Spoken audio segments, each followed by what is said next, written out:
Bonsoir à tous et bienvenue dans Ça vous regarde. Au sommaire ce soir, on s'interroge sur l'arme du référendum. François Bayrou en veut un sur les finances publiques. Emmanuel Macron pourrait en annoncer plusieurs autres la semaine prochaine. Alors, le référendum est-il la meilleure réponse démocratique à nos blocages politiques ? Ou au contraire, faut-il se méfier de cette arme qui contourne la représentation nationale ? On en débat dans un instant avec nos invités.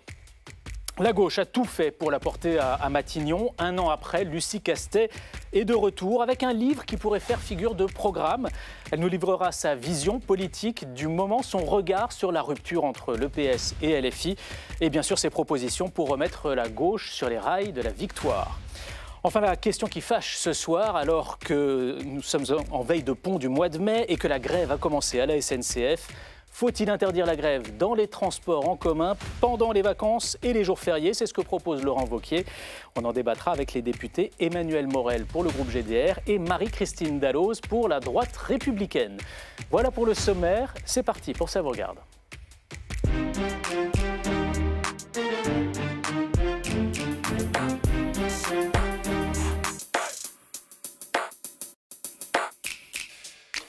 Le dernier référendum en France remonte à 2005, un référendum qui a laissé des traces dans l'opinion. 20 ans après, sans majorité réelle à l'Assemblée, l'exécutif est en grande partie désarmé et veut donc se tourner à nouveau vers les Français. Alors est-ce une fausse bonne idée ou au contraire la vraie solution à l'impasse politique actuelle? On en débat ce soir avec nos invités. Thibaut Mullier, bonsoir. Bonsoir. Vous êtes constitutionnaliste, maître de conférences en droit public à l'Université Paris-Nanterre. Et on verra avec vous qu'on ne peut pas organiser de référendum sur tout et n'importe quoi. On jettera aussi un œil dans le rétroviseur pour essayer de tirer des leçons de notre histoire politique. Et pour débattre de cette frénésie référendaire qui semble gagner le pouvoir exécutif, j'accueille 3 députés. Jean-René Cazeneuve, bonsoir. Bonsoir. Vous êtes député Ensemble pour la République du Gers et ancien rapporteur général du budget. Marianne Maximi, bonsoir. Bonsoir. Vous êtes député La France Insoumise du Puy-de-Dôme. Enfin, Alexandre Sabatou, bonsoir. Vous êtes député Rassemblement National de l'Oise et membre de la Commission des Finances, comme vos 2 autres collègues. Alors, qui veut quoi en matière de référendum? Qui peut quoi? On va essayer d'y voir un peu plus clair avec le récap de Valérie Brochard.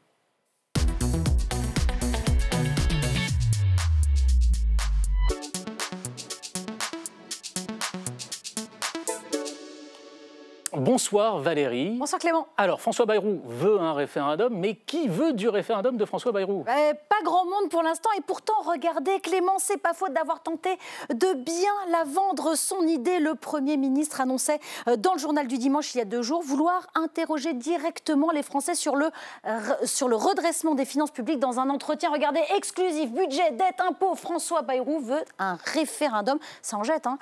Mais malgré les majuscules, l'idée ne prend pas, mais alors pas du tout. Tout bord politique confondu, les députés n'avaient pas de mots assez durs ce matin pour fustiger cette proposition. Écoutez. Vous l'aurez compris, à l'heure de la foire de Paris, c'est évidemment le concours Lépine des propositions farfelues. C'est baroque, c'est le moins qu'on puisse dire. Congru, loufoque, on pourra utiliser les termes tout qu'on voudra. C'est une très mauvaise lecture de la Constitution, c'est une très mauvaise idée. Mais quel texte? De quoi parle-t-on? Du budget? Du projet de budget 2026? Mais excusez-moi, c'est pas constitutionnel. Et c'est en effet l'article 11 de la Constitution qui organise la tenue de référendum. Et puis vous le savez, ici, mieux que personne, la procédure budgétaire est très encadrée où chaque ligne est discutée, débattue pied à pied par les parlementaires. C'est à eux de voter les recettes et les dépenses. C'est même la mission première du Parlement. Et par ailleurs, très concrètement, Clément, comment demander aux Français de dire oui ou non sur plus de 300 pages et des centaines de points spécifiques? Un référendum sur le budget de la France serait à coup sûr retoqué par le Conseil constitutionnel. Mais malgré tout, hier soir à Marseille, François Bayrou a tenté une nouvelle fois de convaincre. Cet effort est à notre portée, mais il y a une condition, c'est que les Français le veuillent. Ce n'est pas les gouvernants qui gouvernent. Ceux qui gouvernent le plus efficacement, c'est le peuple des citoyens. Et donc c'est avec eux que mon idée est de construire cette volonté nationale de rétablissement de l'équilibre. Mais le chef du gouvernement sait bien qu'il ne peut pas demander directement aux Français de se prononcer sur l'intégralité du budget. Et c'est pourquoi cet après-midi, il a plutôt demandé à son ministre en charge des relations avec le Parlement de préciser les contours de son intention. Une telle consultation pourrait être, sous réserve du choix du président de la République, un porté à connaissance précis et transparent de la situation et une programmation pour les 4 ans qui viennent, des mesures pour accroître la richesse du pays et pour maîtriser ses dépenses. Une sorte de trajectoire budgétaire, c'est ça l'idée du Premier ministre, puisque l'Assemblée est trop divisée pour voter le budget 2026, puisque l'adopter nécessiterait forcément de passer par le 49.3. Eh bien, François Bayrou veut éviter la censure et tente de mettre les Français de son côté, les seuls capables de débloquer la situation. S'affranchir d'un Parlement fragmenté, c'est malin sur le plan tactique, tellement rusé que même le président de la République y a pensé, rappelez-vous, lors de ses vœux. Et je vous demanderai aussi de trancher certains de ces sujets déterminants. Dans un entretien diffusé le 13 mai prochain sur TF1, Emmanuel Macron devrait relancer cette sollicitation directe des Français, mais a priori pas du tout sur le budget. Une façon de rappeler gentiment à François Bayrou qu'il n'appartient pas au Premier ministre de mettre en place un référendum. C'est une prérogative du président de la République. François Bayrou peut le proposer, mais c'est Emmanuel Macron qui décide. Merci beaucoup Valérie Brochard. J'aimerais d'abord un peu avoir votre point de vue rapide à vous 3 députés sur le principe même du référendum. On commence peut-être par vous, Jean-René Cazeneuve. Pour vous, est-ce que c'est un bon moyen de sortir d'une forme d'impasse politique quand il n'y a pas de majorité claire à l'Assemblée ? Je crois que ce n'est pas du tout dans cet esprit qu'est proposé ce référendum. Ce n'est pas parce qu'il y a un blocage qu'on doit faire appel au peuple. Je crois qu'un référendum, moi je suis sur le principe favorable à ce qu'on consulte les Français. J'espère que tout le monde ici est favorable sur le principe à ce qu'on consulte régulièrement les Français. Et puis c'est difficile aussi de prendre position maintenant sans savoir exactement quel sera le contenu de la question. Alors on y voit un peu plus clair depuis que Patrick Mignola est intervenu lors de la séance des questions au gouvernement. Je ne peux pas vous dire j'ai sauté de joie non plus en entendant cette proposition, que ça a complètement clarifié le sujet. Mais peut-être que c'est une Donc il y a encore un problème d'or, peut-être qu'il faut embarquer les Français. Donc ces préoccupations de transparence et d'association du Premier ministre, moi je les partage. Mais c'est pas pour sortir d'une impasse politique, c'est pas pour se renforcer, se relégitimer auprès des Français, pour faire passer des mesures. Non, on ne peut pas être contre, par principe, le fait qu'on interroge les Français sur des questions aussi importantes que celle-là. Alexandre Sabatou, le référendum du côté du Rassemblement national, quel regard on porte sur cet outil ? Au Rassemblement national, on est extrêmement attaché à ce que les Français puissent prendre part à la décision publique, et c'est pour ça que nous l'avons proposé, notamment dans nos programmes, de faire un référendum sur l'immigration. Après, concernant les finances publiques, pour moi, ça s'apparente plus à un coup de com' qu'à une véritable décision de... un coup de com', mais ça concerne directement les Français quand même, les finances publiques. Oui, mais votre présentatrice l'a montré tout à l'heure. C'est qu'on va discuter de quoi ? Je rappelle qu'au Parlement, on passe quand même 2 mois entiers à parler des dépenses et des recettes de l'État pour justement essayer de trouver des solutions à ce problème. Et je ne vois pas comment, avec un référendum, sur une feuille A4, on arrive à demander aux Français une solution qui résoudra ces problèmes. Marianne Maximi, du côté de la France Insoumise, alors vous défendez le RIC, le référendum d'initiative citoyenne, en tout cas une version qui permette de l'organiser plus facilement que ce qui existe actuellement. Au-delà de ça, nous, on défend le respect de la démocratie. Et quand on dit qu'il faut consulter les Français, je rappellerai quand même qu'il y a eu des élections législatives en juin et juillet dernier, et dont le résultat a été piétiné par le président de la République. Donc, moi, je trouve ça assez déplorable, les leçons de démocratie de la majorité minoritaire actuellement, parce que quel triste exemple, en fait, nous montre Emmanuel Macron et ses députés, c'est-à-dire de ne pas avoir respecté le vote des Français et des Françaises qui a lieu il y a moins d'1 an. Donc, je vois bien la diversion qui est faite aujourd'hui par François Bayrou et Emmanuel Macron, c'est d'essayer de contourner ce Parlement qui ne leur va pas, mais le problème c'est que c'est le résultat des élections et des urnes, et les députés sont là pour travailler notamment et principalement, je le rappellerai quand même que le Parlement a été aussi créé pour les questions budgétaires. Donc c'est-à-dire que c'est antidémocratique dans le contexte précis. Dans le contexte précis, je n'ai pas de leçon à recevoir de démocratie du côté du camp macroniste, parce que je le redis, on a été Personne ne donne de leçon. Non, mais si, parce qu'il y a eu quand même, nous démontrant que c'était une forme de grande démocratie. Moi, je me questionne si le résultat du référendum ne va pas à M. Bayrou. Est-ce qu'il y aura un 49.3 sur le peuple, encore une fois ? Enfin voilà, c'est aujourd'hui, moi, depuis que je suis parlementaire, je vois plutôt un piétinement des espaces démocratiques de notre pays. Donc, pour moi, c'est une diversion. Thibaut Mullier, on va regarder le point de vue du constitutionnaliste. On a bien vu qu'il y a une question qui se pose. Est-ce qu'on peut organiser un référendum sur les finances publiques en soi, dès lors que c'est la prérogative du Parlement de voter le budget? Est-ce que ce qu'a esquissé le ministre des Relations avec le Parlement lors de la séance des questions au gouvernement vous semble constitutionnel? Alors c'est impossible de vous répondre de manière tranchée, étant donné que ce n'est pas moi ni les constitutionnalistes qui ont habilitation à dire si c'est conforme ou pas. Et petit point important, ce serait le Conseil constitutionnel qui aurait à se prononcer là-dessus, et de jurisprudence constante, il estime qu'une loi votée par l'intermédiaire, adoptée par l'intermédiaire d'un référendum, ne peut pas faire l'objet d'un contrôle de sa part. Donc même s'il y avait une violation de la Constitution, on ne pourrait pas, à part le commenter, empêcher son entrée en vigueur. Ensuite, sur la question des finances publiques, tout dépend de qu'est-ce qu'on nous allons mettre dans ce texte. Monsieur de Courson l'a rappelé. Si c'est une loi de finances, mon interprétation, c'est que ce serait plutôt inconstitutionnel, étant donné que l'article 11 prévoit un champ délimité dans lequel un référendum peut intervenir, et notamment là, ce sera en lien avec l'organisation des pouvoirs publics, politique économique sans doute et sociale, et les services publics qui y concourent. Mais dans le même temps, on a un article 47 de la Constitution qui spécifiquement prévoit les modalités d'adoption d'une loi de finances. Et là, le Parlement est le seul organe manifestement compétent, en plus enfermé dans des délais constitutionnels assez contraints, ce qui fait que manifestement, on peut en tirer la conclusion que le constituant, lorsqu'il y a eu rédaction de cette Constitution, n'a pas envisagé la possibilité d'adopter un budget, une loi de finances, par référendum. Pas de vote du budget par référendum, vote d'une trajectoire des finances publiques. En revanche, une loi de programmation des finances publiques, je ne sais pas si c'est ça, ou en tout cas des éléments qui auraient un impact sur les recettes, surtout sur les charges, sur la dépense publique, qui serait ensuite traduite nécessairement dans un budget, donc là dans une loi de finances adoptée par le Parlement, là ça pourrait s'envisager. Mais ça pose deux difficultés. Si c'est qu'une loi de programmation, pourquoi pas? A priori, moi je ne vois pas de contre-indication constitutionnelle, étant donné que ce n'est pas un budget, une loi de programmation, c'est simplement établir une trajectoire budgétaire. Mais la normativité, c'est-à-dire quel est le degré qui s'impose d'une loi de programmation, quelle qu'elle soit, est-ce que ça s'impose aux législateurs, et notamment aux législateurs budgétaires? La réponse est plutôt la normativité est faible, c'est-à-dire que certes, cette loi peut exister, mais est-ce que le Parlement est lié juridiquement par cela? C'est-à-dire que s'il ne respectait pas, il pourrait subir une sanction juridique? La réponse est plutôt non, puisqu'on a beaucoup de lois de programmation dont la trajectoire budgétaire ne sont pas respectées. Et ensuite, si on a plusieurs mesures adoptées par référendum qui ont un impact sur les charges et qui doivent être traduites, là, on a un conflit de légitimité.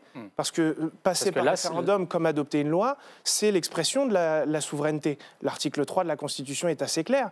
Mais est-ce que les parlementaires vont s'estimer liés par le vote ça fait beaucoup de questions. Politiquement, on peut se douter que oui. Ça fait beaucoup de questions, mais on comprend qu'il y a un peu un conflit là, qui se pose entre la souveraineté directe du peuple et celle de ses représentants. Vu la prise de position des 3 députés, les parlementaires, en plus on est dans un pays très antiparlementaire, on a intériorisé des comportements antiparlementaires, on le dirait forcément, le peuple doit se prononcer. Ce n'est pas si évident que cela d'un point de vue juridique. Jean-René Cazeneuve, comment vous vous positionnez, vous, ancien rapporteur général du budget? Vous maîtrisez parfaitement ces questions. C'est au cœur des prérogatives du Parlement, le vote du budget. Est-ce que vous n'avez pas l'impression qu'on vous tord un peu le bras ou qu'on vous contourne comme ça? Alors, sur le plan technique, je pense que ça a été très bien dit. Je pense que dans l'esprit du Premier ministre, les choses sont claires. Il n'est pas question de voter le budget dans sa globalité, avec ses 34 missions, je ne sais plus combien de programmes. Donc, ce n'est pas le sujet. L'idée, ce serait effectivement de voter un cadre, un déficit, peut-être, une cible de déficit.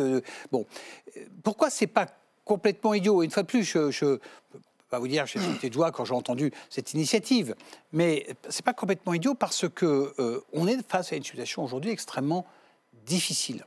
Les Français, quand vous les interrogez, ils sont 56% à réclamer la baisse des dépenses sociales. Ils sont 80% à réclamer la baisse des dépenses publiques. Et pourtant, on voit bien que le Parlement a beaucoup de mal aujourd'hui à réguler son budget. Les parlementaires, et là, j'ai été rapporteur général, je peux en témoigner, à chaque fois que vous proposez source d'économie, il y a une levée de bouclier terrible, et on a cette difficulté-là. Donc peut-être que interroger les Français sur un cadre, et puis après laisser travailler les parlementaires, ça peut avoir du sens. Peut-être que ça peut avoir du sens. Bon, on vous sent encore très prudent. Oui, je reste prudent. Oui, je reste prudent, ça ne vous a pas échappé. Alors, on l'a vu, vous êtes prudent. Valérie Brochard l'a dit, il n'y a pas grand monde aujourd'hui pour soutenir ouvertement, officiellement, la démarche de François Bayrou au sein de sa propre majorité. Et nous sommes en duplex avec l'une des députées qui, elle, est favorable à ce référendum, Marina Ferrari, députée Modem de Savoie. Bonsoir et merci d'être en direct avec nous. Bonsoir. C'est pas tous les jours qu'un Premier ministre propose d'organiser un référendum. On l'a dit, le dernier remonte à 2005. Est-ce que vous attendiez une réaction, par exemple, de Gabriel Attal ou d'Édouard Philippe? Parce qu'on ne les a pas entendus. Ça ne vous dérange pas, cette absence de soutien officiel des leaders, des partis de la majorité? Non, parce qu'il y a beaucoup de députés aujourd'hui de la majorité ou du socle commun qui se sont exprimés en soutien, ou en tout cas qui portent une interrogation plutôt positive sur ce projet de référendum. Moi, je crois qu'à partir du moment où on demande une consultation du peuple, c'est toujours très intéressant, et c'est pour ça que je soutiens cette démarche. Aujourd'hui, le déficit public, la question des finances publiques est au cœur des préoccupations de nombre de nos concitoyens. Ça a été rappelé notamment par Jean-René Cazeneuve à l'instant, et je crois que c'est bien, si on veut emmener avec nous les Français dans les efforts que nous avons à conduire dans les prochaines années, de les consulter aussi sur toutes les thématiques sur lesquelles nous aurions des efforts à produire. Mais pour emmener les Français, il faut déjà emmener sa propre majorité. Je le dis, il n'y a pas eu le soutien des leaders de votre majorité, et visiblement, il n'y a pas, en tout cas pour l'instant, de soutien officiel d'Emmanuel Macron non plus, et ses proches ont même l'air de dire qu'il ne va pas forcément reprendre cette idée à son compte la semaine prochaine. Peut-être attend-il aussi d'avoir plus de précision sur l'objet du référendum, sur les questions qui pourraient être posées. Aujourd'hui, l'idée a été posée par le Premier ministre d'associer les Français à une réflexion sur l'avenir des finances publiques de notre pays. Je crois que c'est un sujet qui est essentiel aujourd'hui, qui inquiète aussi beaucoup de nos concitoyens. Et c'est un sujet sur lequel on voit bien qu'il faut absolument qu'on pose un cadre, à la fois, je dirais, en termes de timing, puisque aujourd'hui, il faut qu'on donne un horizon aux Français. Je pense que les Français sont prêts à consentir des efforts, mais encore faut-il leur montrer la ligne d'horizon, vers quoi nous voulons tendre, et puis les interroger sur le chemin à emprunter. Donc c'est pour ça que je trouve plutôt cette idée intéressante. Après, il faut voir comment elle va se décliner, quelles seront les questions qui pourraient être posées. En tout cas, j'entends aujourd'hui dans le débat qu'on cherche à contourner le Parlement. Non, ça a été rappelé par le constitutionnaliste que vous avez sur le plateau. Il demeurera bien de la prérogative du Parlement et du Parlement seul. Moi, je suis membre de la Commission des Finances, de voter, bien évidemment, le budget. Mais je crois que ce temps de consultation pour partager le diagnostic, pour partager les grandes orientations et la ligne d'horizon est important à avoir avec les Français. Merci beaucoup, Marina Ferrari, d'avoir été en direct avec nous. Marianne Maksimy, de votre côté, c'est un non à n'importe quelle condition, ou est-ce que vous êtes prête à discuter aussi de la question qui pourrait être posée aux Français? Parce que ça pourrait aussi être une opportunité pour vous de défendre vos propres propositions, vos propres idées pour dégager des recettes. Mais attendez, le temps d'un référendum, c'est un temps de débat. Moi, j'ai pas de problème avec le référendum en tant que tel. Ça, c'est pas ça mon problème aujourd'hui. C'est la question des finances publiques. Là, vous avez M. Cazeneuve qui vous dit, par exemple, que tous les Français, enfin la majorité des Français, sont prêts à faire plein d'efforts et tout ça. Mais ça, c'est dans l'art de poser la question. Allez voir des gens et allez leur dire, est-ce que vous êtes d'accord qu'on mette encore plus à mal l'hôpital public? Ils vont vous dire non. Pourtant, c'est ce que vous faites. Donc, vous voyez, les dépenses augmentent sur l'hôpital. Là, l'effort va être demandé quand même. C'est 18 milliards qui vont être sabrés sur la question de la santé. Donc, moi, je ne suis pas d'accord pour prendre ce débat-là de manière aussi légère. Le Parlement a travaillé, parce que là, on nous fait quelque chose comme quoi on n'est pas capable d'avancer. Je rappellerai quand même qu'à l'automne dernier, il y a eu un débat budgétaire qui s'est tenu. Alors, c'est vrai que vos collègues, vous étiez là, mais peu de vos collègues. Mais en tout cas, il y a eu un débat très sérieux, en tout cas, qui a duré de longues semaines, sur le budget. Il a été adopté ou non adopté. Il y a eu des amendements de notre côté qui ont été adoptés, d'autres avec lesquels je n'étais absolument pas d'accord, mais il y a eu un travail qui a été fait. Vous ne pouvez pas dire le contraire. Il y a eu un travail très sérieux. Comment il s'est terminé? Par des 49.3. Par des 49.3, comme c'est le cas depuis maintenant 3 ans. Là est le problème. Laissez l'Assemblée travailler, arriver à faire des compromis, parce que nous avons fait des propositions, certaines ont été prises, d'autres n'ont pas été prises. En fait, c'est vous qui ne supportez pas aujourd'hui la question des compromis sur les finances publiques, parce que vous avez un dogme, c'est l'austérité, c'est la baisse des dépenses publiques, et c'est de continuer une politique qui ne fonctionne pas depuis 7 ans, qui vise à faire ruisseler des cadeaux aux plus riches, qui arriveraient dans les poches des classes populaires. C'est le contraire qui se passe. Donc, moi je suis pour que l'Assemblée travaille, mais je vais vous dire, quand on a des fuites du côté de l'Élysée qui nous dit que peut-être on va avoir une dissolution à l'automne, ça dit quelque chose de quand même comment le président de la République aujourd'hui considère le Parlement et ses missions sur le travail budgétaire. Alors ça a été démenti officiellement par l'Élysée. C'est la première fois qu'on a des choses qui ont été démenties et on sait qu'à la fin c'était quand même assez sérieux. Je voudrais dire quand même que ça montre à quel point le président de la République se fiche du travail parlementaire qui est réalisé sur les questions budgétaires. Parce que de proposer, d'avoir l'idée de dissoudre l'Assemblée en plein milieu des débats budgétaires, c'est vraiment quelque chose sur la question des compromis, peut-être quand même, en réponse à Marianne Maksimy, ces compromis, vous les avez cherchés ? Non, mais on les a cherchés. On les a cherchés sur sur les projets de loi rectificatifs, par exemple, quand il y a eu, sous la période du Covid, où il a fallu venir au secours de nos compatriotes. Le budget, c'est un texte politique. Que ce soit dans l'exécutif locaux, que ce soit à l'Assemblée nationale, les oppositions votent contre. Aujourd'hui, il n'y a pas de majorité à l'Assemblée nationale. Il n'y a pas de compromis à chercher pour dégager 40 milliards d'euros de marge de manœuvre. C'est un peu de mauvaise foi de la part de notre moi, j'ai voté pour le budget. Mais bien sûr que non, ils voteront jamais le budget et on ne trouvera jamais une majorité aujourd'hui dans le cadre actuel pour voter le budget. Donc il faut assumer le 49.3. Derrière, il y a la possibilité de censurer le gouvernement. Tout ça est prévu par la Constitution. Alexandre Sabatou, la marche, elle est très haute. Il y a ces 40 milliards d'euros à trouver pour l'année prochaine. C'est pas une bonne idée de demander aux Français de trancher ça pour donner un peu de force à l'exécutif ? Moi, j'ai vraiment l'impression que cette proposition de référendum, on se moque des Français. Et là, on fait semblant de parler d'un sujet qui, dans 4 jours, tout le monde l'aura oublié. En réalité, ce référendum... Mais personne n'en parlera parce qu'il ne verra jamais le jour, ce projet de référendum. Ce référendum, il a été proposé pour masquer, pour faire écran de fumée et masquer 8 ans de promesses non tenues. Monsieur Cazeneuve nous explique qu'on a des problèmes avec le budget car les oppositions n'ont pas fait leur travail, ne veulent pas voter le budget. Mais comment on en est arrivé là à avoir plus 1000 milliards d'euros de dette ? De 2017 à 2022, vous aviez une majorité, mais une vraie majorité. Vous pouvez faire passer ce que vous voulez, et malgré ça, on s'est endetté. De 2022 à 2024, vous étiez rapporteur général, vous aurez pu faire des économies parce que vous aviez une majorité, vous avez passé le 49.3, la motion de censure n'est pas passée derrière, vous aurez pu faire ces économies. Donc nous, au Rassemblement national, on avait fait une proposition de contre-budget sur laquelle on faisait des concessions, on a mis quelques lignes rouges qu'il fallait respecter, et nous étions prêts à accepter ce budget si vous faisiez un pas vers nous. La réalité, c'est que tous les autres partis sont extrêmement sectaires et dès qu'il faut voter avec le Rassemblement national, ce n'est pas possible, alors que nous avons une ligne de conduite claire et simple, voter dans l'intérêt des Français. Alors, si on débat du référendum ce soir, c'est aussi parce qu'Emmanuel Macron pourrait annoncer plusieurs référendums mardi prochain. Il est invité de TF1 mardi prochain. Peut-être 3 référendums, dont peut-être une réforme territoriale. Alors pour le coup, Thibault Mullier, venant du chef de l'État, il est dans son rôle. Organiser un référendum, là, François Bayrou l'est tout autant. Enfin, François Bayrou l'est tout autant ? Oui, parce que l'article... En fait, ce qui est très intéressant de ce qu'on entend, vraiment, c'est... Merci, ça nourrira le cours l'an prochain, mais ce qui est très intéressant, c'est que là, le référendum version finances publiques est envisagé comme un moyen de légitimation, ou en tout cas acté avant même de commencer un blocage anticipé sur la discussion budgétaire. Donc on demande aux Français... On va complètement à l'encontre de la logique de la démocratie représentative en passant par le peuple parce que ça fait bien, mais on a des députés, ceux qui défendent ce référendum, qui donc travaillent un peu contre eux. Enfin, c'est très intéressant à observer.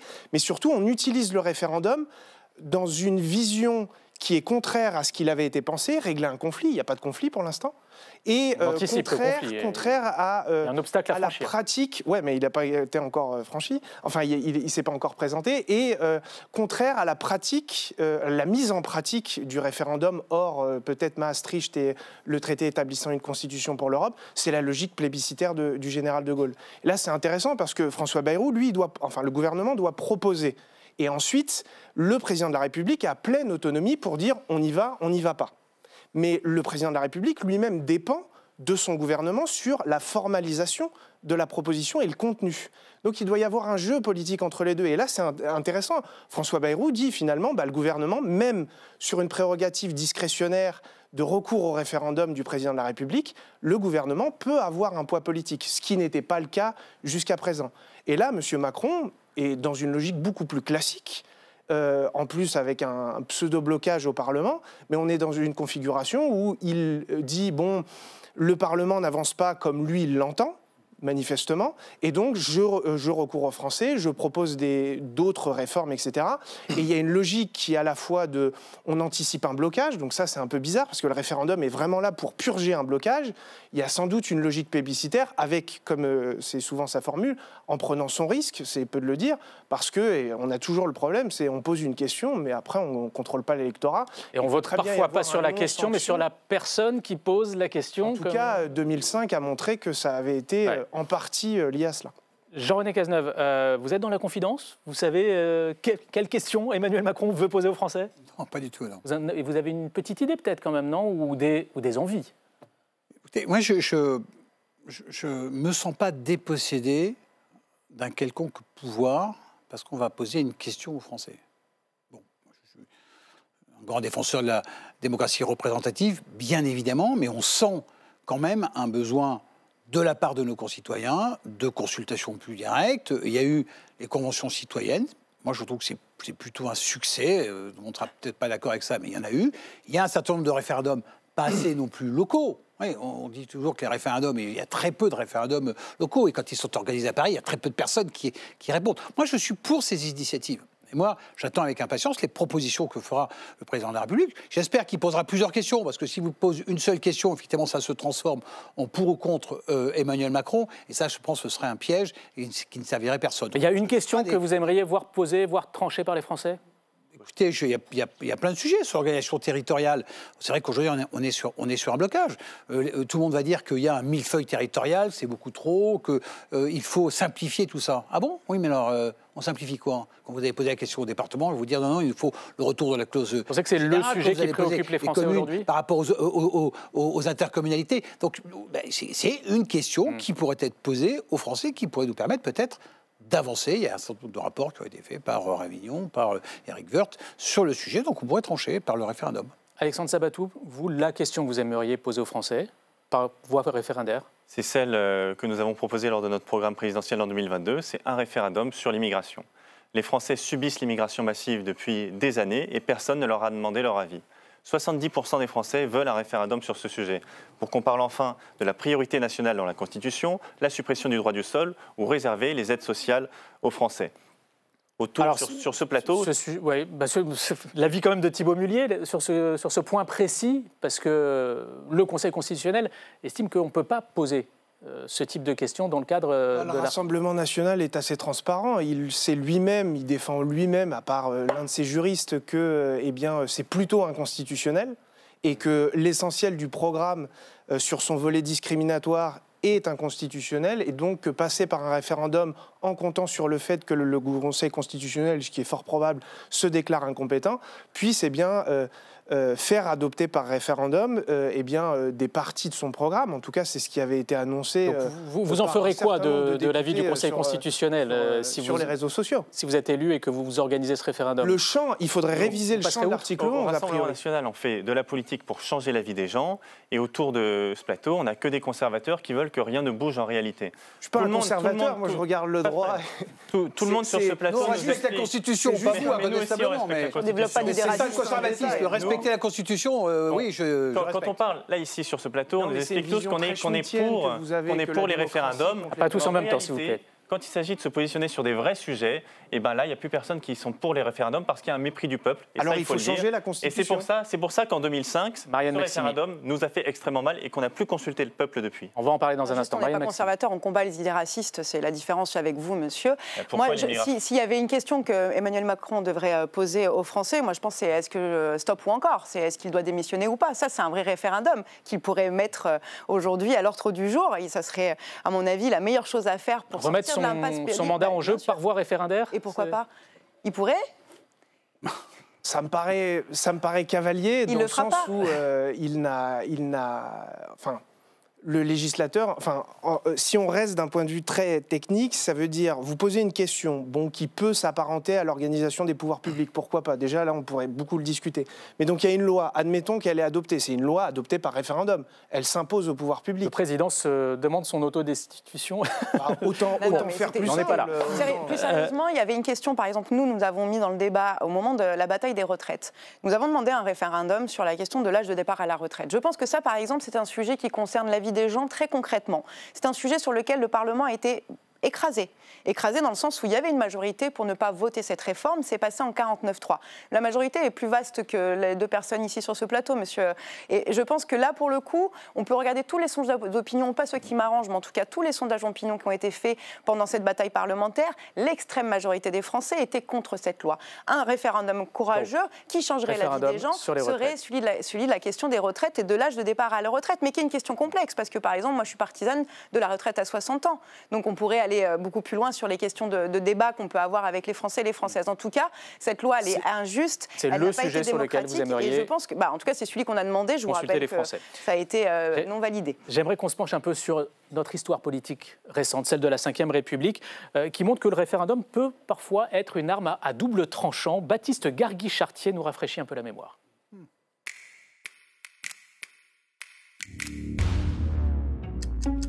Ces derniers mois, la formule est répétée à maintes reprises. Le référendum au centre des débats jusqu'au sommet de l'État. Mais de quoi s'agit-il? Un outil de démocratie directe avec une procédure de vote engagé devant les électeurs sur une question ou un texte qui sera adopté en cas de réponse positive. Sous la Ve République, 9 référendums ont été organisés sur décision du chef de l'État. L'un des premiers intervient en avril 1969, lorsque les Français s'opposent à la création des régions et à la réforme du Sénat, souhaitée par le général de Gaulle. Échec pour le président qui démissionne de ses fonctions, en témoigne cette allocution. Votre réponse va engager le destin de la France. Sous Mitterrand, nouveau scrutin. Il porte sur la ratification du traité sur l'Union européenne. La campagne est animée, les débats passionnent et divisent les Français. Le oui l'emporte in extremis. Nous venons de vivre, en ce dimanche 20 septembre, l'un des jours les plus importants de l'histoire de notre pays. 8 ans plus tard, Jacques Chirac fait usage de cet outil pour inciter les Français à se prononcer sur la révision du mandat présidentiel. C'est ainsi qu'en septembre 2000, le quinquennat est mis en place. Le dernier référendum en date porte sur le projet de traité établissant une constitution pour l'Europe. Retour il y a 20 ans, en 2005. À cette date, l'opinion publique est animée par un désaveu de la politique nationale. Pour la seconde fois dans l'histoire de la Ve République, le non l'emporte, un tournant politique.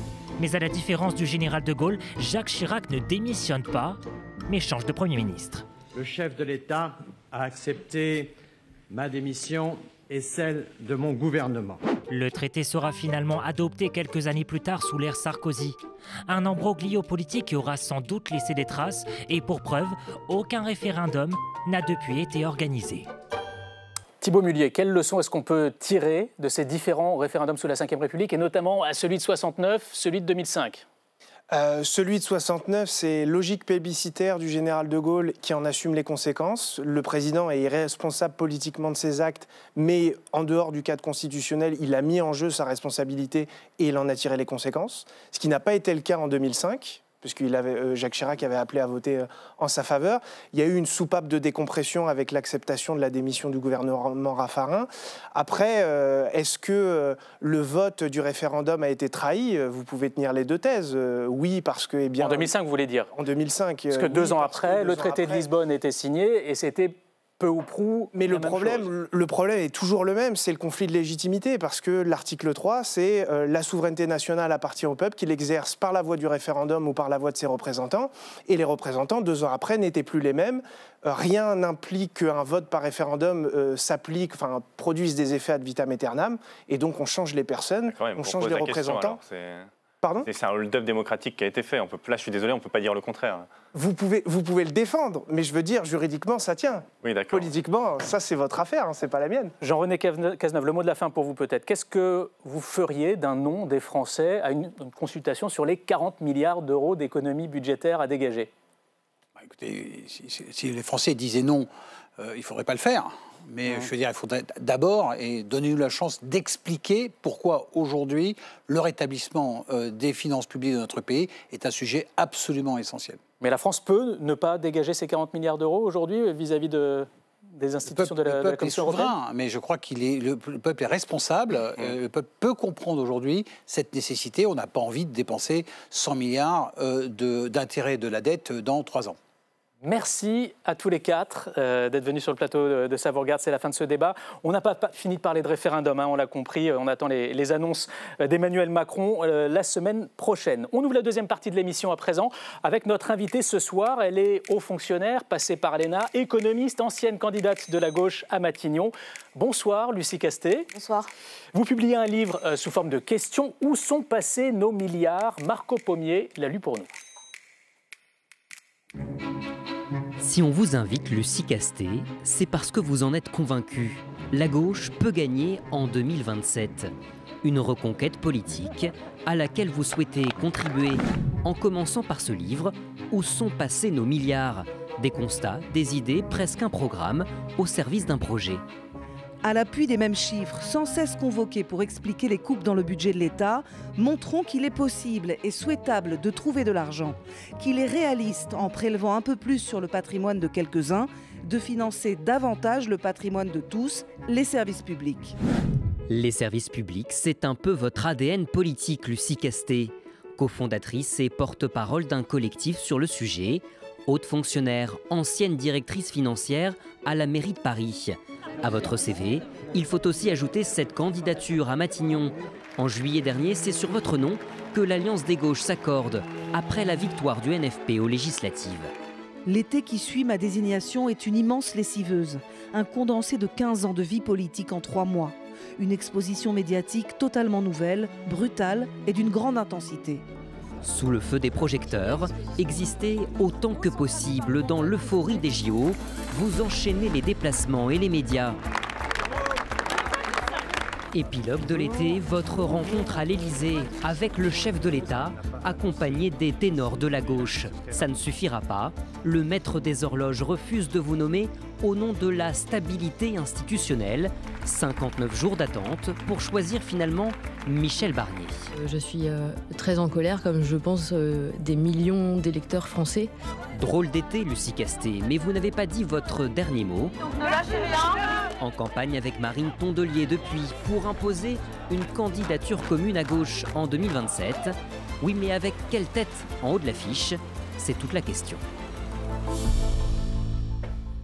Bonsoir Lucie Castet. Bonsoir. Alors, avant de parler de votre livre, une question sur vous. Où est-ce que vous en êtes après le tsunami que vous avez vécu il y a un an, cet espoir d'accéder, vous, à Matignon, devenir Première ministre de la France? Voilà, mon objectif, c'est de porter la voix que j'entends partout en France, des militants et puis des électeurs de gauche plus largement, pour une candidature commune de la gauche au présidentiel 2027, et puis aussi de continuer à maintenir cet espoir en vie d'une gauche qui peut arriver et gouverner la France. Donc c'est à ça que j'attache une grande partie de mon énergie aujourd'hui. Donc la politique, vous y êtes, vous y restez, parce que voilà, vous avez eu un engagement associatif pendant très longtemps, vous avez fait cette bascule.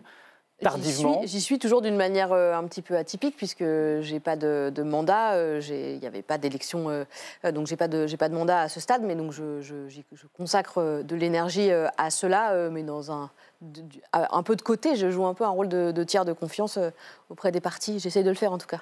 Pas de mandat à ce stade, ça veut dire que vous envisagez de vous présenter en cas de législative anticipée ou dans tous les cas en 2027? C'est une éventualité, mais ce n'est pas déterminé pour l'instant. Pour l'instant, j'essaie de vraiment consacrer mon énergie à l'union de la gauche et à essayer de véhiculer le message que j'ai entendu tout l'été de la part des militants et des électeurs de gauche. Alors, où sont passés nos milliards? C'est donc la question que vous posez en titre de votre livre. C'est un livre qui défend nos services publics et qui combat, si on peut dire, les grands principes libéraux, cette idée que le privé est plus efficace que le public, l'idée qu'on n'a plus les moyens, c'est l'expression que vous employez dans votre livre, qu'il faut donc faire des économies dans les services publics et qu'on peut le faire sans dégrader le service rendu au public. C'est tout cela que vous combattez à travers ce livre.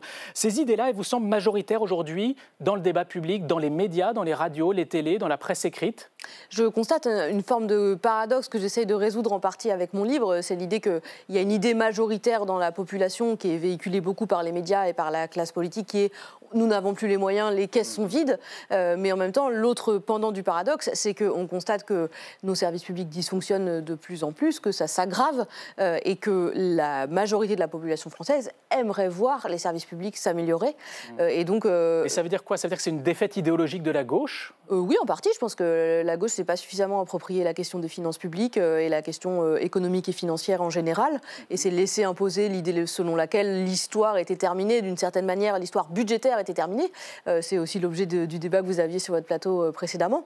Quand vous dites l'histoire budgétaire terminée, là vous ciblez Emmanuel Macron, hein. C'est votre idée? Je cible personne en particulier. Ce que je veux dire, c'est que c'est imposé l'idée selon laquelle nous n'aurions plus les moyens de financer l'action publique et de financer l'action publique telle qu'elle a été connue, mais telle aussi qu'elle devrait se dessiner demain pour répondre aux grandes crises des décennies qui s'ouvrent, notamment la crise écologique, mais aussi des crises économiques, des crises géopolitiques. On en a beaucoup parlé à l'occasion des discussions sur le financement de notre défense.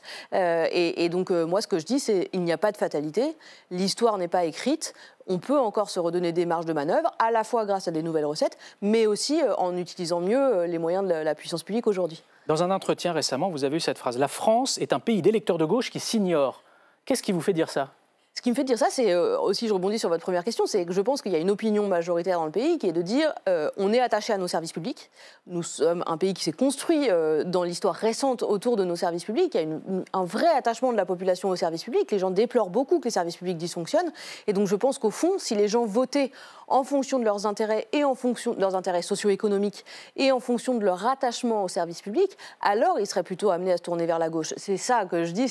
Mais la gauche, elle a perdu les 2 dernières présidentielles. Oui, les 3 dernières législatives, ça veut dire que quelque part, c'est la gauche française est la plus bête du monde, pour reprendre l'expression qui visait la droite? Je dirais certainement pas ça, je ne me permettrais pas un tel jugement. Non, ce que je pense, c'est que progressivement, on a fait glisser l'objet de nos débats hors des questions socio-économiques. On parle assez peu, en fait, de l'intérêt des classes populaires, de l'intérêt des classes moyennes, qui, elles, en réalité, ont plutôt intérêt, par exemple, à une grande réforme fiscale qui permettrait de financer de nouveau les services publics à la hauteur des besoins. Or, aujourd'hui, on a détourné ces questions-là. On n'en parle plus beaucoup dans le débat public. On parle beaucoup d'objets identitaires. Moi, je dis que, par exemple, la question de la restauration des services publics, ça peut être aussi un objet identitaire, un objet de fierté, un objet positif de discussion dans le débat public. Et c'est un sujet qui me tient particulièrement à cœur. Pour ça, je pense que ça peut redonner une fierté et une identité nationale à la France, d'une certaine manière, qui est très attachée à nos services publics. Et pour vous, la gauche ne retrouvera le pouvoir que si elle met les services publics au cœur de son projet.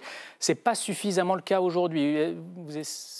En tout cas, je pense que ce qui a présidé à ma désignation cet été, c'est beaucoup la question des services publics, puisque j'ai été identifiée comme ça par les partis. Donc si les partis sont attachés aux services publics, je pense qu'il faut maintenant désormais parler de tous nos services publics. Par exemple, je parle beaucoup de la question de la sécurité et notamment de la criminalité financière. Je pense qu'il faut parler de tous les services publics, pas seulement les services publics traditionnels qui sont portés par la gauche. Il ne faut pas les oublier, cela évidemment. Et puis il faut aussi que la gauche soit crédible sur les questions économiques et financières. Et en réalité, je pense que la gauche peut être crédible sur les questions économiques et financières. Quand on regarde les chroniques, les gouvernements qui ont le plus creusé le déficit et le plus fait augmenter la dette sont plutôt des gouvernements de droite. Et ça, c'est pas beaucoup dit. Par ailleurs, ce que j'essaye de démontrer dans le livre, c'est que par ailleurs, on voit que la dépense publique n'explose pas en France, contrairement à ce qu'on dit souvent, et que si elle tend à augmenter, c'est plutôt en dynamique du fait des aides aux entreprises qui s'accroissent considérablement dans les dernières décennies. Alors la dépense publique, elle n'explose pas, mais elle est à un niveau très élevé, le plus élevé rapporté au PIB de la France, le plus élevé de l'OCDE. Tout à fait. On est en haut de la moyenne de l'OCDE. On est à peu près à 57% pour des moyennes plus proches de 50%. Mais ça s'explique très clairement. C'est du fait des choix de société, d'un pacte social qui fait en sorte que les retraites, le système de protection sociale et la santé sont financés par de la dépense publique. Et pas par de l'assurance privée, comme dans d'autres pays. Si on ne finançait pas ça par de la dépense publique, on le financerait par une multitude de petites dépenses privées. Et donc, au global, on paierait plus cher. Mais est-ce que pour vous, pour assurer le financement de services publics de qualité, il faut aller au-delà de ces 56,7% du PIB? Et jusqu'où? Je ne peux pas vous donner, c'est pas comme les 3% de Maastricht. Enfin, je pense qu'il ne faut pas faire ce type d'erreur en se disant de manière absolument abstraite, je vais donner un pourcentage. Ce que je dis, c'est qu'il faut que la puissance publique soit en mesure de répondre aux besoins. Et s'il faut aller légèrement au-dessus des 57%, ça ne doit pas être un obstacle de principe. La question pour moi, c'est de se poser vraiment calmement la question de à quels besoins il nous faut répondre de manière collective. Et une fois qu'on a répondu à cette question, alors il faut mettre les moyens nécessaires en face de ces besoins. Vous attaquez à ce que vous appelez un mythe, selon vous, le mythe véhiculé par Emmanuel Macron depuis 2017 notamment, que le privé gère mieux l'argent public que les services publics eux-mêmes.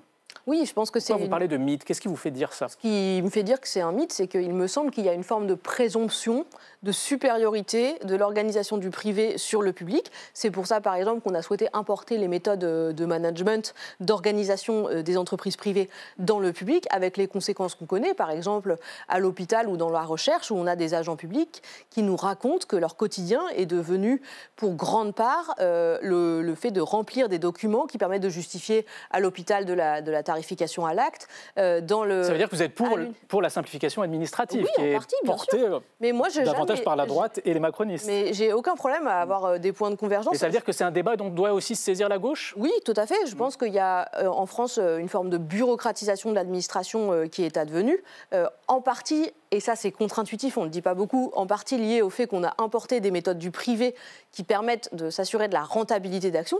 Et c'est ce qu'on constate par exemple à l'hôpital et à l'université, mais aussi dans bien des domaines. Les soignants nous disent aujourd'hui j'ai moins de temps pour soigner parce que je dois remplir des formulaires.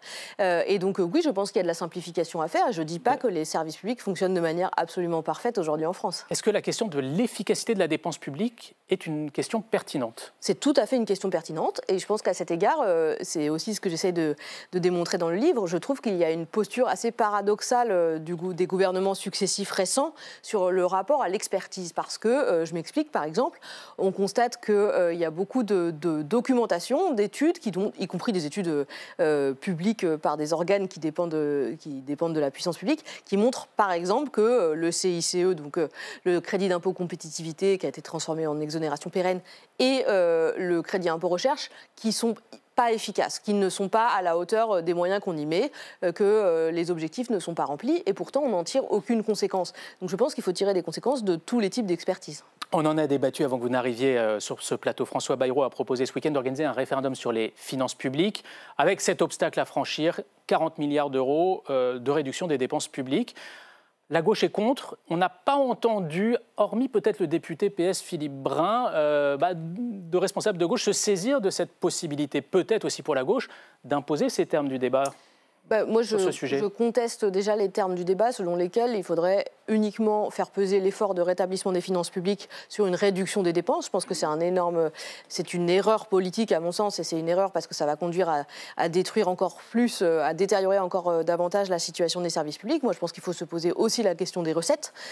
Or, pour l'instant, on ne connaît pas la teneur de la question qui sera posée par le Premier ministre s'il va au bout de cette démarche.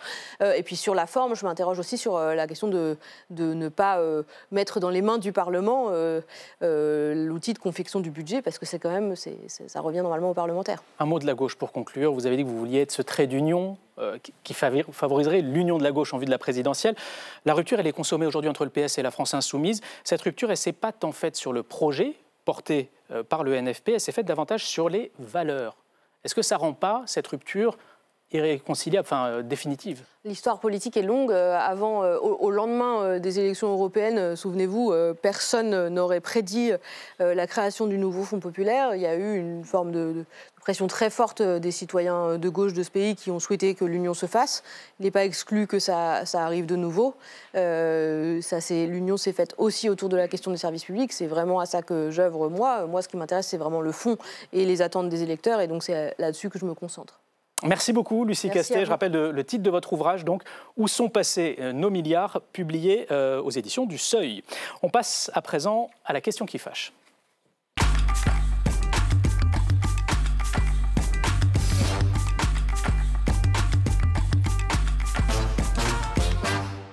Faut-il interdire les grèves dans les transports publics pendant les vacances et les jours fériés? C'est la question qui fâche du jour, et pour en débattre, nous sommes ce soir avec Marie-Christine Dalloz. Bonsoir. Vous êtes députée de la droite républicaine élue du Jura, et face à vous, Emmanuel Morel. Bonsoir.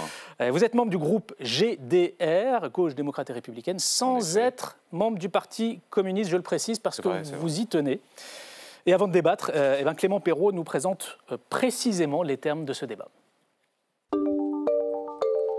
Notre question qui fâche concerne un sujet bien français, les grèves dans les transports. C'est une petite musique qui revient souvent, notamment pour les fêtes de Noël, et si on les interdisait pendant les vacances et les week-ends de pont. Dimanche dernier, Laurent Wauquiez a remis une pièce dans la machine. Il assure préparer une nouvelle proposition de loi en ce sens. On a ce cinéma chaque année. Ils prennent en otage les Français. Ceux qui veulent quoi? Tout simplement prendre leurs vacances, aller le temps d'un week-end retrouver leurs proches. C'est pas acceptable. Cette idée, souvent renouvelée, de restreindre le droit de grève commence à lasser les syndicats. Oh là là, pas pendant les fêtes de Noël. Après, on nous dit ah bah non, bah pas pendant les vacances scolaires. Et puis maintenant que c'est un pont, on nous dit ah bah non, bah pas pendant les ponts. Voilà, on ferait mieux de nous dire bah faites grève de 2h du matin à 6h du matin quand il n'y a pas de train qui roule, et puis comme ça tout sera parfait. La loi souhaitée par Laurent Wauquiez pourrait également rencontrer un obstacle de poids, le Conseil constitutionnel. Le droit de grève est inscrit dans la Constitution.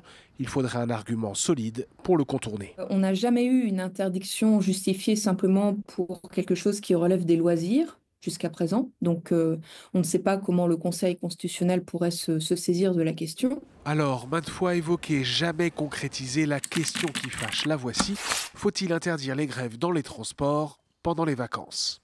Marie-Christine Dalloz, vous êtes donc sur la ligne de Laurent Wauquiez. Pouvez-vous nous en dire plus sur cette proposition de loi? Déjà, quand est-ce qu'elle va être déposée et qu'est-ce qu'elle contient précisément comme mesure? Alors, à ma connaissance, elle devrait être déposée soit aujourd'hui, soit demain. Elle devait être déposée aujourd'hui ou demain. Qu'est-ce qu'elle contient? On n'interdit pas le droit de grève. On le limite. Il est cantonné en dehors des périodes justement de vacances scolaires et en dehors des périodes de pont. On est parti d'un principe très simple. C'est une aberration que les Françaises et les Français soient des otages systématiquement lorsqu'ils veulent partir en week-end ou retrouver de la famille. Et à chaque fois, rappelez-vous, Noël 2022. Noël 2022 avait été très violent pour les familles parce qu'il y a un bon nombre de familles qui n'ont pas pu se retrouver du fait des grèves importante à l'époque portée par Sudrail et par la CGT. Aujourd'hui, on a un collectif. Ce n'est pas... Attention, le mouvement qui a été lancé par rapport au pont du 8 mai, ce ne sont pas les syndicats, c'est un collectif, le collectif des contrôleurs de TGV, et qui regroupe de plus en plus de personnes. Sauf qu'il y a un problème de discussion. La SNCF, aujourd'hui, ne discute pas avec eux parce qu'ils ne sont pas élus. Ce n'est pas une représentation syndicale. Donc on a un vrai sujet et qui va inévitablement avoir un impact sur la volonté des gens d'aller passer quelques jours en famille ou au soleil. Emmanuel Morel, quels sont vos arguments pour convaincre votre collègue donc, de ne pas toucher au droit de grève? Déjà, je voudrais... Madame Dalloz s'est exprimée avec beaucoup de calme et de pondération, mais quand on voit M. Wauquiez parler de cinéma, évoquer les otages, je trouve que toutes ces formulations un peu outrées, un peu caricaturales, ça ne sert pas le débat. Alors c'est vrai qu'avec M. Wauquiez, on est habitué, puisque la semaine dernière, il voulait expulser les clandestins à Saint-Pierre-et-Miquelon. Aujourd'hui, il parle de cinéma. Si on rentre sérieusement dans le débat, déjà, je commence par un constat, parce que c'est toujours bien de faire rappel à l'histoire. Si les gens prennent des vacances, c'est précisément parce qu'il y a des gens qui ont fait grève. Hein, les vacances, les congés payés, c'est suite à des mouvements sociaux, à des mouvements de grève. Ça, c'est la première chose. La deuxième chose, c'est que, comme plein de Français, j'ai été moi-même victime d'une grève pendant mes vacances ou quand je prends le train de banlieue, et j'étais de mauvaise humeur. Mais on ne légifère pas avec des humeurs. On légifère avec le sens de l'intérêt général et un certain nombre de principes. Vous êtes conscient qu'il y a peut-être aussi quelques dérives parfois dans la façon dont le droit de grève est peut-être utilisé. On parle par exemple de ces comment grèves. Le législateur va évaluer ce que vous considérez comme une dérive? Parce que vous, mais par exemple, faire grève 59 minutes par jour, déstabiliser la circulation des trains, mais non, pas... Mais encore une fois, c'est quelque chose que je regarde les principes. Pourquoi le droit de grève est constitutionnel? Pourquoi le juge suprême a considéré que c'était constitutionnel? Parce que, d'abord, ça fait partie de notre modèle social, et ça remonte à loin. Hein. C'est un principe de valeur constitutionnelle. Ça, c'est pas inscrit dans la Constitution, mais c'est reconnu par les lois de la République. Voilà. Bon, c'est un petit peu pareil, c'est-à-dire que c'est dans le bloc de constitutionnalité, si vous préférez. Pourquoi il y a ça? C'est parce que notre modèle social, il est issu d'un certain nombre de luttes, de combats, et qu'à un moment, le juge suprême considère que le fait de protester par rapport à ses conditions de travail, par rapport à ses salaires, c'est un droit fondamental. autant que la continuité du service public. Marie-Christine Et donc, je finis. Et donc, quand on est législateur, on prend ça en compte. Parce que là, d'ailleurs, la professeure qui était interrogée, elle-même disait, bon, de toute façon, ça ne passera pas l'épreuve du Conseil constitutionnel. Qu'est-ce que c'est vous avez anticipé qui ne passe pas l'épreuve du Conseil constitutionnel? C'est quand même bizarre. Le droit de grève ne peut pas être mis en question. Mais la question qu'on n'a jamais posée au Conseil constitutionnel, c'est est-ce qu'on ne peut pas le cantonner, le limiter ou l'exclure de certaines périodes? Parce que mon collègue, il parle de l'intérêt général. Moi, je voudrais revenir sur cette notion d'intérêt général. Il y a le collectif, apparemment, des contrôleurs, c'est 4000 personnes. J'ai cru comprendre, différentes sources annoncent 4000 personnes. Est-ce qu'on a le droit aujourd'hui, avec 4000 personnes, de bloquer, alors je ne parle pas d'otages, mais de bloquer des milliers de personnes qui ont besoin de quelques jours de répit, que ce soit des familles ou des personnes, ou des couples ou des personnes seules. Je pense qu'à un moment donné, il faut, si on veut vraiment parler de l'intérêt général, il faut mettre en relation ces deux éléments. Et tout ça pour des revendications à la fois salariales et d'organisation du temps de travail. J'ai lu attentivement leurs revendications. L'organisation du temps de travail pour eux, ils connaissent leur planning, d'après ce qu'on nous dit, 3 mois à l'avance. Ça leur pose problème parce que les plannings peuvent bouger. Ben oui, à 3 mois à l'avance, à l'Assemblée nationale, on ne connaît pas le planning des séances. Et ça bouge très souvent. Les mêmes conditions. Donc la SNCF a pris l'engagement de leur proposer des plannings à 6 mois. Enfin voilà, on est sur à mon sens, des éléments qui ne sont pas entendables par les personnes qui seront bloquées et qui n'auront pas la possibilité de prendre un train. C'est ça la réalité. Emmanuel Morel. D'abord, moi, je ne me permets pas de juger les revendications de telle ou telle catégorie de salariés. Je ne travaille pas à la SNCF. Ce que je sais, c'est qu'en règle générale, plus il y a du dialogue social, moins il y a de grève. Ça, c'est quand même un principe sur lequel on peut se mettre d'accord. Ça, c'est déjà la première chose. Deuxième chose, on dit, on va limiter le droit de grève, mais seulement pendant les vacances. Alors, déjà, on est législateur. Alors, les vacances, est-ce qu'on prend toutes les zones? Parce qu'auquel cas, c'est 3 mois. Donc on dit, on va légiférer en disant, on limite le droit de grève pendant 3 mois. Alors, ça non plus, ça passe pas l'épreuve. 3 mois. Moi, j'ai fait le décompte et c'est une question que je voulais poser à Marie-Christine Dalloz. Ça n'a pas de sens. Si on additionne toutes les vacances scolaires de l'année, plus les jours fériés, on arrive presque à la moitié de l'année. C'est pas 3 mois, c'est presque 6 mois. Admettons, si on prend toutes les zones. Ça fait beaucoup. Non, mais on peut faire le décompte. C'est une année exceptionnelle, il y a beaucoup. Non, mais je vous promets.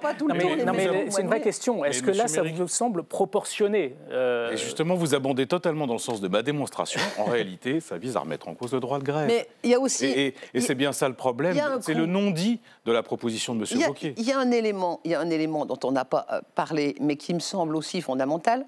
La SNCF, aujourd'hui, prend l'engagement pour toutes les personnes qui ont eu un train annulé pendant les jours qui arrivent, de leur proposer un remboursement, une gratuité de 50% du prochain voyage. Il y a aussi derrière une conséquence directe du coût pour l'entreprise française SNCF. Qui va le chiffrer et qui va le payer? Est-ce qu'on peut me dire? C'est au détriment du confort des usagers et des voyageurs. Il reste peu de temps pour le débat. Il y a quand même une question que je voudrais vous poser, c'est que cette mesure, elle a été prise par un pays, l'Italie.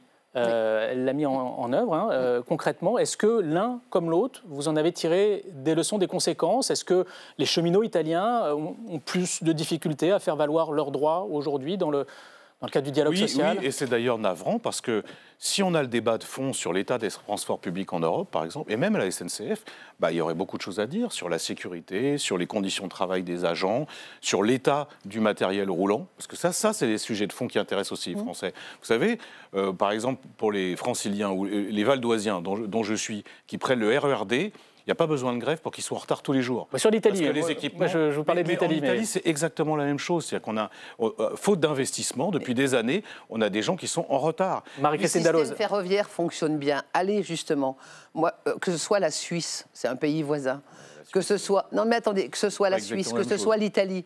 Moi, il n'y a pas très longtemps, il y a quelques mois, j'ai fait un voyage aux Pays-Bas. Vous verriez la régularité de l'information et des trains, les horaires respectés. Enfin, moi, je trouve ça merveilleux. En France, quand on arrive à la gare, on ne sait jamais si on aura un train à l'heure. Mais ce que vous dites n'est pas vrai. On a un des réseaux ferroviaires les plus performants. Sur la qualité j'ai été député européen pendant 10 ans. Service public de la SNCF. Il y a plein de pays européens qui nous envient la qualité de nos infrastructures, notamment le TGV. Parce que quand même, ça fonctionne. Je vais vous donner un deuxième exemple. Il se trouve que moi, j'allais à Bruxelles toutes les semaines. C'était Eurostar Thalys. On était en retard toutes les semaines et pourtant il n'y avait pas de grève. Pourquoi? Parce qu'il n'y avait pas suffisamment d'investissement et parce que la compagnie essayait de faire du profit sur le dos des usagers. Donc la réalité, c'est qu'il faut bien séparer la question de la qualité des transports et la question qui, pour moi, reste fondamentale du droit des salariés à faire grève. D'un mot, Marie-Christine Dalloz, cette proposition de loi, elle sera inscrite à la niche parlementaire de votre groupe la prochaine? J'espère qu'elle sera transpartisane et qu'elle pourrait être inscrite préalablement, parce que la niche, ça va être dans quelques mois, donc c'est un petit peu loin. Merci à tous les deux, Marie-Christine Dalloz et Emmanuel Morel. C'est la fin de cette émission. Merci à vous, chers téléspectateurs, pour votre fidélité. Bonne soirée sur LCP. Au revoir.